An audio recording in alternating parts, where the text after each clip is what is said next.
free press at these moments to be able to explain to the people what is really happening.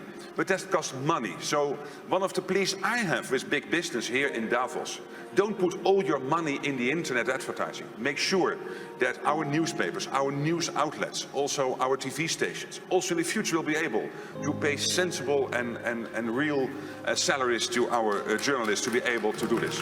I believe it is crucial. I think at the moment, in the existing Next-Gen EU fund, there is still a lot of money, which is also partly funneled towards greening our economies, and that's exactly what we need to do to become less gas and oil dependent. But now at this moment, also the Netherlands and other countries have to look into their purse, what they need to do to make sure with the rising energy prices, the rising demands for investments in defense, and all the other issues confronting us, and of course speeding up the greening of our economies. Where do you find still such a prime minister in the world? You find it in the Netherlands, and it's Mark Rutte. We should not underestimate the significant role the Netherlands is playing on the international scene. You are one of the big donors. You are at the forefront in terms of cybersecurity, of food security, water, gender, and so on. I was told by an authoritative source, you are also probably the best looking prime minister in Europe. You are a compass man, someone who has clear values, who follows his values, so you are a real statesman.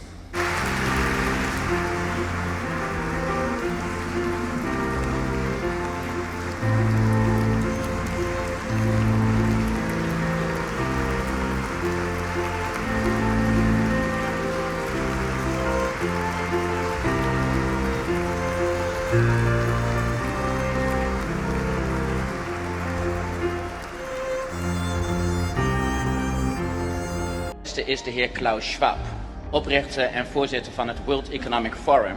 En hij heeft ook een boek geschreven met als pakkende titel COVID-19, The Great Reset.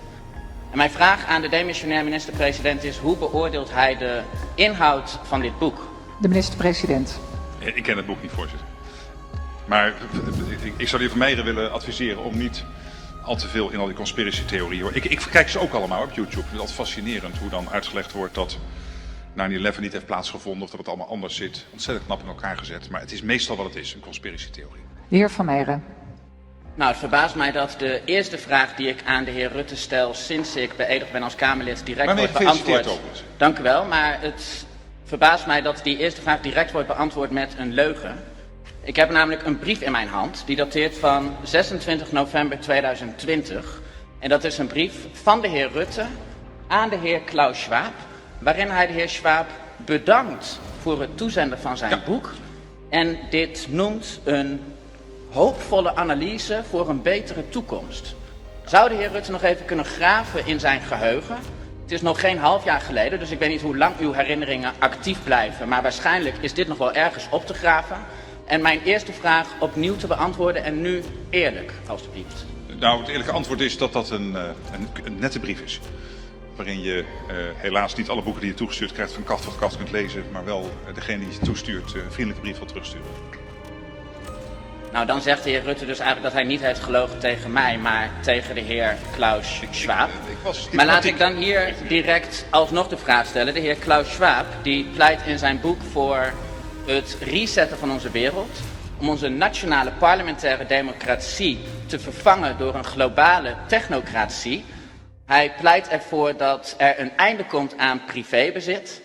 En de heer Rutte is er kennelijk niet eens van bewust dat hij dit een hoopvolle boodschap voor een betere toekomst heeft genoemd. Hoe is het mogelijk dat de heer Rutte een waardeoordeel hecht aan een boek met een neocommunistische boodschap, terwijl hij dat boek niet eens gelezen heeft? Dank u wel. De minister-president. It's no secret that globalization has produced winners and losers over the past few decades. People around the world are worried about getting left behind. And they doubt that their nations and our institutions can help them. But we can. Prime Minister Rutte understands that the growth of the future must be rooted in fairness. Here in Canada, we share that belief. Canada and the Netherlands have stood shoulder to shoulder in so many ways. We both uphold the same values: democracy, freedom and equality. We both stand up for human rights and the international rule of law. And we both believe in the principles of free and fair trade as a source of progress and prosperity for people all over the world. What do you think of pricing carbon and that sort of a plan? Yes, well, we are, of course, in the European Union also discussing all these type of measures necessary to... It's controversial here. I know, and also in Europe it's controversial. Of course, what we need to do is to make sure that the Paris goals from 2015 are upheld and that we achieve them, which is to have the maximum 2 degrees and trying to aim for the 1.5 degrees, which is very difficult. Do you think the world's on track to do that? We are not. We are absolutely not. So the Netherlands is very much pushing in Europe to increase that target to 55% as a European Union. And that means that you have to look at all the instruments and all the options available to really achieve it. Is it difficult? Is it, I mean, is the public, here the problem is that much of the public is fighting against the idea of a tax or that it will cost them more. Are you facing the same challenges? Yes, at the same time people are aware that the climate is changing and that we need to step up our collective efforts to make sure that we counter that and that we mitigate it. I'm very proud that Canada joined the Global Commission on Adaptation, which is a Dutch initiative together with Ban Ki-moon and Bill Gates to make sure that we are not only talking about mitigation of the effects of climate change, but also adapting to the fact that the climate is changing. And we need Canada and the Canadian government's involvement in achieving that. So we are very much shoulder to shoulder on this issue. But yes, it is true, you have to constantly discuss this with society, have that debate. But then I sense that generally people understand that it is crucial that we take steps here. Biggest issue is to go from the blah blah to action. And that's a worldwide issue. We have now to implement. Yeah guys, we're going to show you as much as we can while we're here in the Netherlands. We've created a special website where you can check out all of our coverage. It's farmerrebellion.com. You know how Rebel News does it. We're not going to spin the narrative. We're just going to show you exactly what's happening here on the ground with relation to the farmer protests that we're seeing.